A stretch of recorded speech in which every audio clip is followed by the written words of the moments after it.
escucha, ahorita sí se Ingeniero, escucha, ahorita pero sí se le escucha de plano sí claro. lo Es he... que Muy bien. hace un A ver, momento estaba todo ahorita que entrecortado. dejó de presentar. Ok, va. Entonces ya empezó la grabación de esta segunda parte de la clase.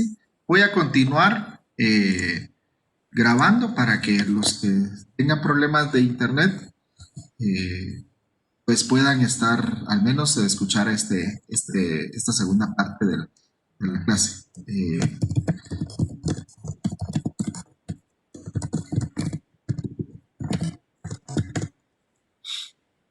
Bueno, entonces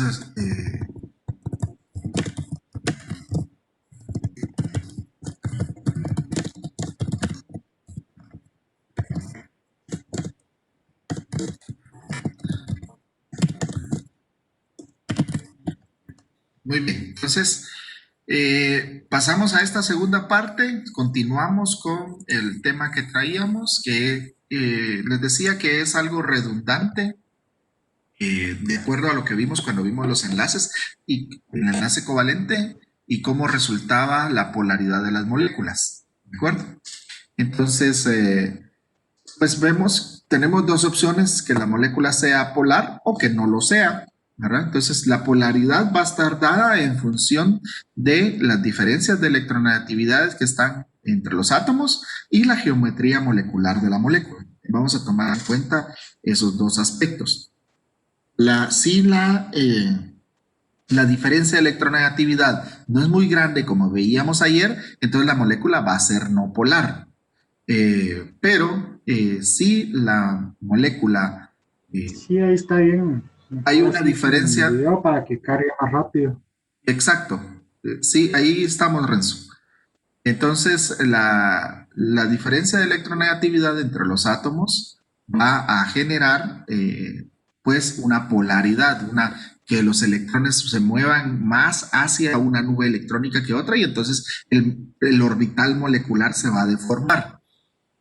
Y por otro lado, va a depender también de la geometría de la molécula. Si la molécula es simétrica, aunque exista diferencia de polaridad, diferencia de electronegatividad, entonces la molécula va a ser apolar. Entonces tenemos estas dos situaciones, o tres situaciones más bien. Una donde la electronegatividad es baja. Si la electronegatividad de la molécula es baja, o sea, inferior a 1.7, si ustedes se recordaban, si la diferencia de electronegatividad es baja, entonces va a haber un enlace covalente, ¿sí? Y si la diferencia de electronegatividad es igual a cero, entonces la molécula va a ser no polar, que es lo que sucede con los enlaces que se forman en las moléculas de la palabra Brundtland. Se recuerdan que lo vimos ayer. Ahora, si la electronegatividad es mayor, la diferencia de electronegatividad entre dos átomos es mayor de 0, pero menor a 1.7, entonces la electronegatividad o el enlace covalente va a ser polar, ¿sí? Pero hay una condición, que si la geometría de la molécula es simétrica, entonces la molécula, ya unimos no solo la diferencia de electronegatividad, sino que la geometría molecular, aunque haya diferencia de electronegatividad favorable para el enlace covalente polar, la molécula va a ser de todas formas no polar, como lo que sucede en el CO2, ¿verdad? Hay una simetría de la molécula y entonces lo que hace es que esta molécula sea apolar, pero sea no polar. Hay una regla entonces para la solubilidad de las partículas en química orgánica que dice que lo polar disuelve a lo polar y lo apolar disuelve a lo apolar. ¿Qué quiere decir eso? Que moléculas polares solo se disuelven con moléculas polares y moléculas apolares solo se disuelven con moléculas apolares. ¿De acuerdo? Muy bien. Tenemos el momento dipolar generado por la intensidad de la fuerza de atracción entre dos átomos. Entonces, eso nos va a dar una idea de la asimetría de la carga y por lo tanto la magnitud de la polaridad se va a ver reflejada según el enlace y la molécula que estemos hablando, ¿verdad? Entonces, el momento dipolar se habla de que es un momento dipolar porque es un vector. Recuerden que un vector es una fuerza que tiene dirección, magnitud y sentido, ¿verdad? Entonces, tiene dirección porque los electrones tienden a moverse de un átomo menos electronegativo a un átomo más electronegativo. Tiene magnitud porque se sabe la fuerza de atracción de esos electrones entre los átomos. Y la dirección se sabe en qué ángulo se orientan los enlaces, en qué ángulo se orientan los orbitales para formar el enlace. Entonces, el momento dipolar o pi de una molécula poliatómica es la suma vectorial de de todos los momentos dipolares de cada uno de los enlaces, ¿verdad? Se miden en unidades debye. Las unidades de debye son las unidades que tratan de medir la magnitud, el momento dipolar del vector resultante. Entonces, se calcula como un producto de la magnitud de las cargas parciales por la distancia que las separa, ¿verdad? Entonces, un debye es 1 por 10 a la menos 18 momentos dipolares, ¿verdad? Por centímetro. Y así nos va a dar el resultado. Entonces, vemos, por ejemplo, que en este ejemplo del enlace del amonio, del amoníaco, perdón, el amoníaco que tenemos acá, tenemos un momento dipolar o una sumatoria vectorial de 1.47 debye. Si hacemos los cálculos entre los enlaces de el hidrógeno y el nitrógeno, los tres enlaces de hidrógeno y nitrógeno que tiene, sin olvidar los pares de electrones no compartidos que se también cuentan, ¿verdad? Pero bueno, entonces ahí vamos a tener esta magnitud del momento dipolar. Es importante para después construir la geometría molecular. ¿De acuerdo? Muy bien. No sé si alguien puede decirme si me están escuchando. Sí, Inge, claro. Vale. Muy bien, muchas gracias. Entonces, gracias, Fernanda. Bueno, entonces regresamos. La resonancia, que es lo que Walter creo que preguntó al inicio, es lo que vamos a hablar ahorita. Vamos a ver que existe cuando para una misma molécula existen más de dos estructuras, más de una, pues, dos o más estructuras de Lewis correctas, ¿verdad? Hay dos situaciones que tanto el efecto inductivo como el de resonancia pueden afectar la polaridad de la molécula.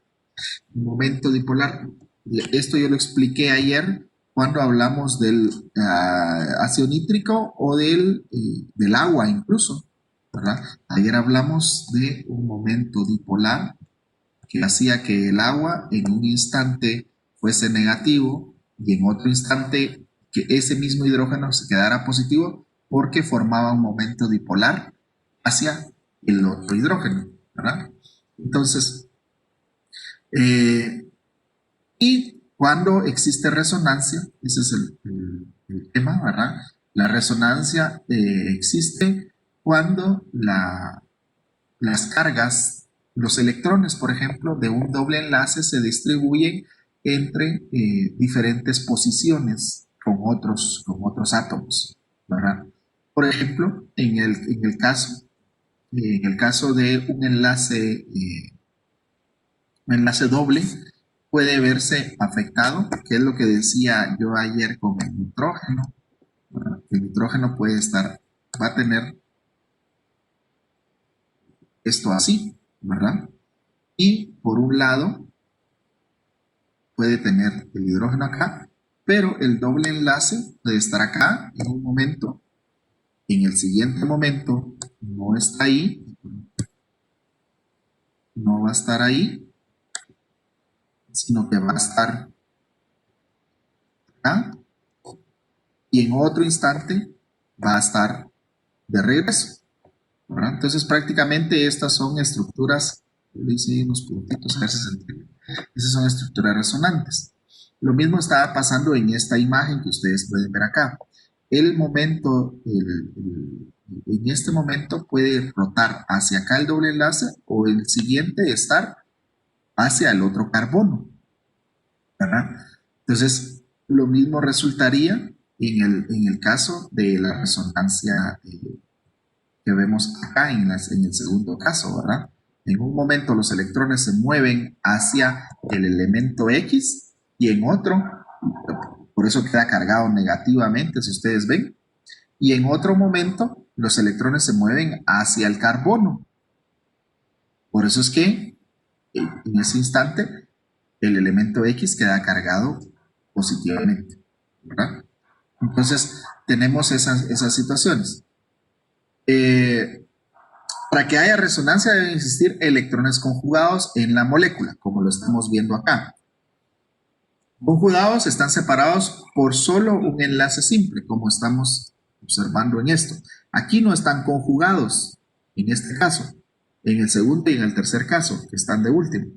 Entonces, ahí no están acumulados, ahí están acumulados, pero no están conjugados. Conjugado quiere decir que hay un espacio de por medio en donde pueden circular. Es decir, por ejemplo, yo tengo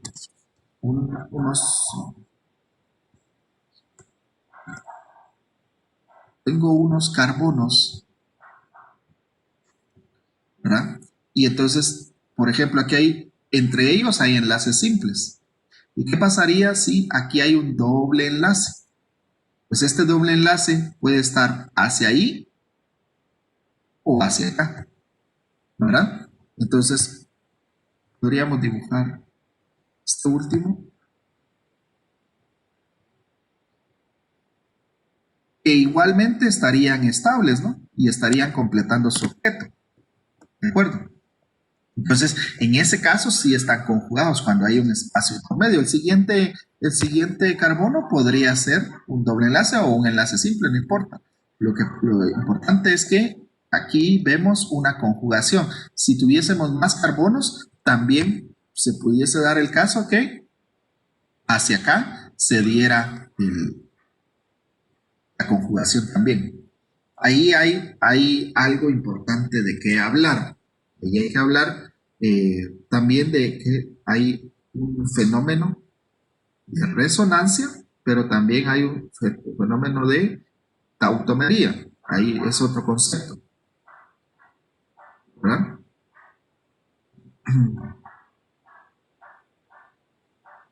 Vamos a ver.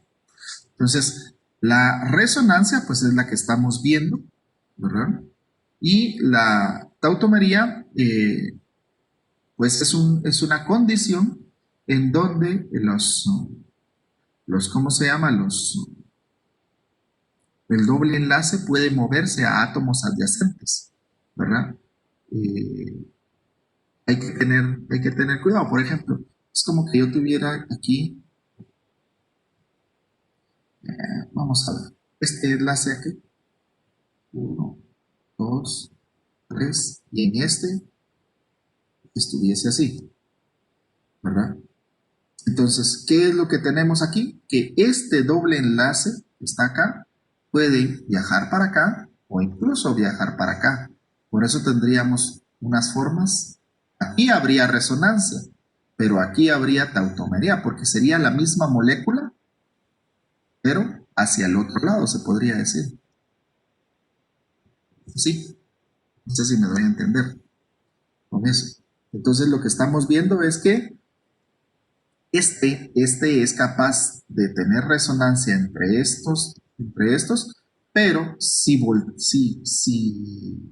este doble enlace logra pasar hacia el otro lado, entonces se convierte en la misma molécula, pero en una posición diferente, con una orientación diferente. Hacia acá está el doble enlace en esta molécula, si ustedes se dan cuenta, aquí está el doble enlace, mientras que en el doble enlace estaría hacia acá, ¿verdad? Y ahí sí, ese es un tema de tautomería, ¿verdad? Hay varios tipos de tautomería que más adelante, cuando veamos los alquenos, los vamos a ver. Hay desmotropía, cationotropía, incluso hay prototropía, ¿no? Pero por las palabras. Eso lo vamos a ver cuando veamos alquenos, ¿de acuerdo? En el capítulo 3, si no estoy mal. No sé si queda claro, Walter. Tal vez con este esquema es mejor. Los pares de electrones conjugados pueden estar en formas de electrones pi o electrones libres, que los pi son los que se mueven, ¿verdad? En esa resonancia. Y tal vez queda más claro con las imágenes, las estructuras resonantes que están abajo, ¿verdad? Y también hicimos este que está aquí, cabal, fue el que utilicé, además del ácido nítrico, utilicé el ion carbonato para ejemplificar el ejemplo de resonancia. Entonces, no es más que el traslado de un doble enlace entre carbonos conjugados, ¿verdad? Walter, no sé si contesto a su pregunta. Sí, Inge, gracias. Va, nítido. Muy bien. Entonces, bueno, reglas para escribir estructuras resonantes. Solo se mueven electrones, los átomos quedan iguales, ¿verdad? Entonces ustedes pueden, de los dobles enlaces, de los enlaces pi, ¿verdad? Que es el segundo criterio, se mueven los electrones del enlace pi, ¿verdad? Y los electrones no compartidos o libres, los enlaces sigma no se mueven, ¿de acuerdo? ¿Por qué? Porque no tienen la posibilidad de estar en posiciones verticales que formen el enlace pi. En los enlaces P no hibridizados de cada carbono, ¿verdad? Entonces, y el número total de electrones de la molécula no se modifica, porque lo que hay es cambio de posición, pero el número de electrones sigue igual, ¿verdad? La carga neta será la misma. Si existieran átomos con cargas formales, más o menos, ¿se acuerdan de cómo sacar la carga formal, verdad? Podrán variar entre distintas estructuras de Lewis, pero la carga neta de toda la molécula deberá permanecer igual. Lo que estamos viendo aquí con esta amida que estamos viendo, que la resonancia se da entre el doble enlace del carbono-oxígeno con el doble enlace entre carbono-nitrógeno, ¿verdad? ¿Estamos? Muy bien. Y la estabilidad, ¿cuál es su forma? Porque aquí hay dos formas, miren. Tenemos, ¿cuál de estas dos formas es más estable? ¿Cuál de estas dos formas es más estable? Pues veámoslo. Van a haber 4 criterios que vamos a tomar en cuenta para ver cuál de esas dos formas o más formas que pueda tener una estructura resonante es más estable. Aquella en la que todos los átomos completen el octeto es el primer criterio, ¿de acuerdo? Donde vamos a tener la mayor estabilidad. O aquella en la que no exista separación de cargas es más estable, ¿de acuerdo? Que tengan cargas formales 0. Recuerden que la sumatoria de todas las cargas tiene que ser 0 también. Entonces, si existe separación de cargas, será más estable la que tenga las cargas más alejadas. Entre más lejos quede el positivo y el negativo, o el parcialmente positivo o el parcialmente negativo, como ustedes lo quieran ver, más estable va a ser la figura. Ahí se me movió esos cuadritos rojos que están viendo ahí. Ya los vamos a corregir. Si existe separación de cargas, será más estable aquella que tenga la carga negativa sobre un átomo electronegativo y la carga positiva sobre un átomo electropositivo. Entre estas dos, ¿cómo se llama? Figuras, la más estable es esta. ¿Por qué? Porque la más estable sería esta. Porque el átomo de oxígeno es más electronegativo que el átomo de carbono. Entonces esa estructura es más estable. ¿De acuerdo? Muy bien. Y pues como ya este es un repaso de química 2, si ustedes recuerdan, las fuerzas intermoleculares e intramoleculares. Las fuerzas intramoleculares es el enlace del que hemos estado hablando, el enlace las covalentes principalmente, ya sea polar o apolar. Las fuerzas intermoleculares, yo lo mencionaba ayer, que eran las fuerzas de Van der Waals, que son las de dipolo-dipolo, John-dipolo, ¿verdad?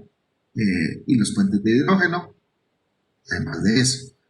Y también están las inducciones del ion-dipolo inducido y el dipolo-dipolo inducido.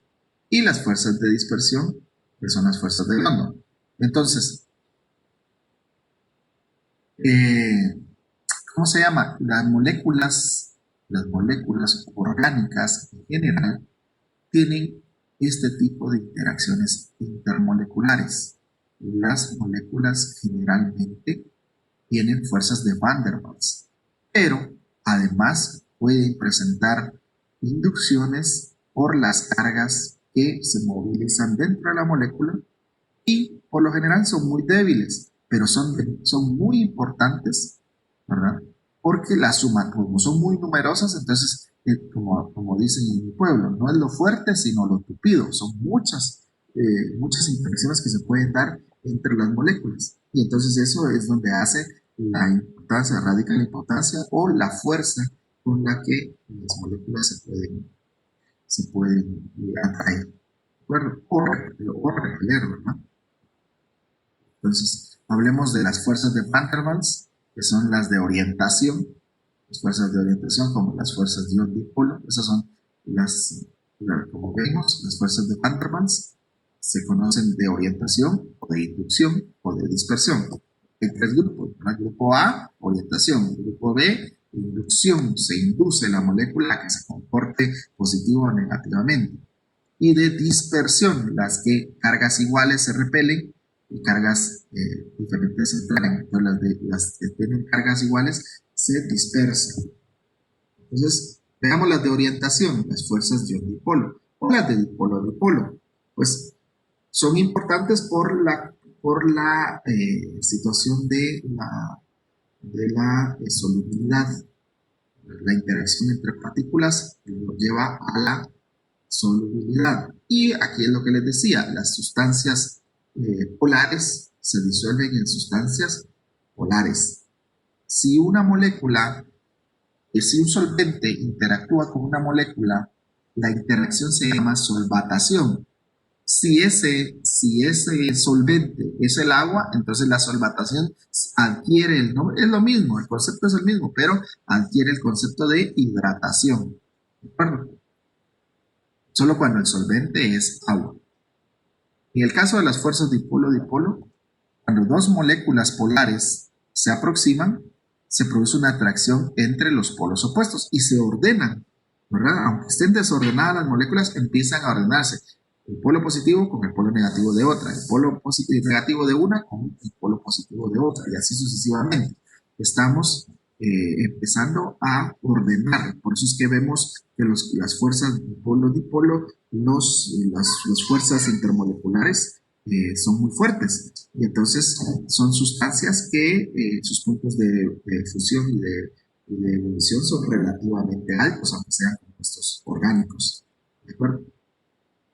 Las fuerzas de inducción están a expensas del efecto que pueda causar una molécula aparte, ¿verdad? Si la molécula logra interferir en la polaridad de la molécula estudiada, como lo que está pasando aquí. Vemos la forma del orbital molecular bien definido, pero por acción de esta molécula, entonces hay una deformación del orbital molecular. Y entonces esa es la cuestión, ¿verdad? Que esta molécula es el inductor. Y este es el inducido, el dipolo inducido. ¿Verdad? Mientras esté esa molécula, va a tener esta forma molecular. Va a tener posibilidades de reaccionar de diferente manera que lo hace esta molécula. La reacción es diferente. Digamos, la capacidad de combinación con otras moléculas pues va a ser diferente. Están las fuerzas de London, entonces son las fuerzas de dispersión y surgen entre moléculas no polares. ¿Qué es lo que pasa? Que pueden aparecer dipolos instantáneos algunas veces o no. Y son más intensas cuanto más grande es la molécula, ¿verdad? Ya que los dipolos se pueden producir con más facilidad. Bueno, vamos a ver. El puente de hidrógeno, el famoso puente de hidrógeno, es el tipo de fuerza intermolecular más importante para los seres vivos. ¿Por qué? Porque las estructuras moleculares de todas las moléculas orgánicas se relacionan y su dinámica metabólica están en función de los puentes de hidrógeno que puedan tener la interacción con el agua. Por eso es que algo importante es que los seres vivos no pueden sobrevivir sin agua, no porque sea un tema de hidratación o un tema de termorregulación. Aparte de eso, el tema es que la interacción de las moléculas se da a través de los puentes de hidrógeno, ¿verdad? En donde la parte negativa de un oxígeno con los electrones no compartidos puede formar enlaces con los hidrógenos de otra molécula. No necesariamente tiene que ser el agua, ¿verdad? Como lo que estamos viendo acá. El amoníaco reacciona con el nitrógeno, reacciona con el hidrógeno. Ese es un puente de hidrógeno. O lo que está pasando aquí, el oxígeno con el hidrógeno reaccionan y forman el puente de hidrógeno. O puede ser una molécula orgánica, como lo que pasa en la doble hélice del ADN.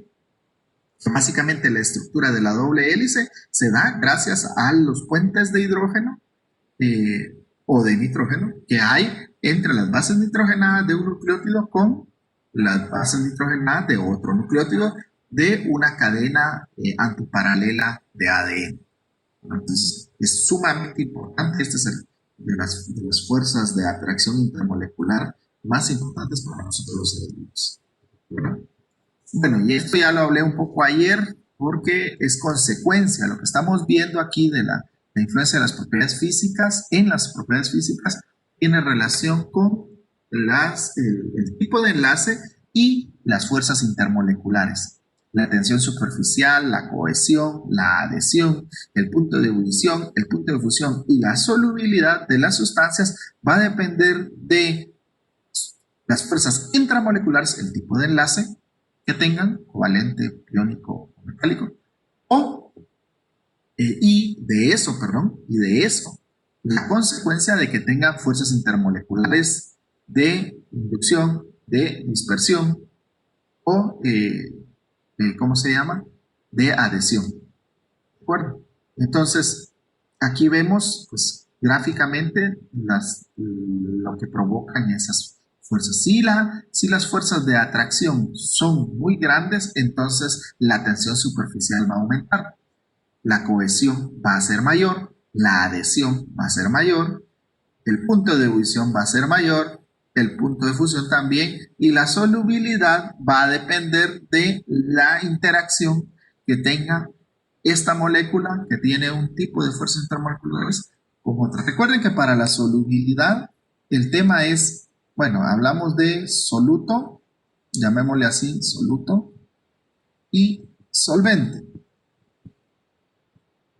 Entonces a este le voy a llamar SL y a este le voy a llamar SV. Entonces recuerden que en una disolución están las relaciones solvente, cómo se interactúan las partículas del solvente, cómo entra el solvente, cómo está el solvente, cómo está el soluto y también cómo están entre ellos el soluto y el solvente. Entonces, esta afinidad va a depender de las fuerzas intermoleculares, tanto del soluto como de las del solvente. ¿De acuerdo? Muy bien. Bueno, y esto es la explicación de las propiedades físicas, de cómo se van dando en general, a mayor polaridad, mayor afinidad de las sustancias polares. Por eso hay una regla. Lo igual disuelve lo igual. O sea, lo semejante disuelve a lo semejante, como dice acá. La regla de lo igual disuelve lo igual es que las sustancias polares disuelven a las sustancias polares. Y las sustancias apolares disuelven a las sustancias apolares, como lo vemos aquí. Lo polar se disuelve en lo polar. ¿De acuerdo? Lo polar se disuelve en lo polar. Y lo no polar se disuelve en lo no polar. ¿Estamos? Bueno, los solventes pueden ser, los disolventes o los solventes pueden ser próticos, ¿verdad?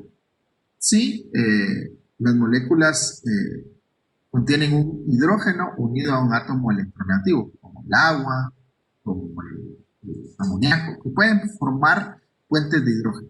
Apróticos si no contienen hidrógeno capaz de formar enlaces de hidrógeno.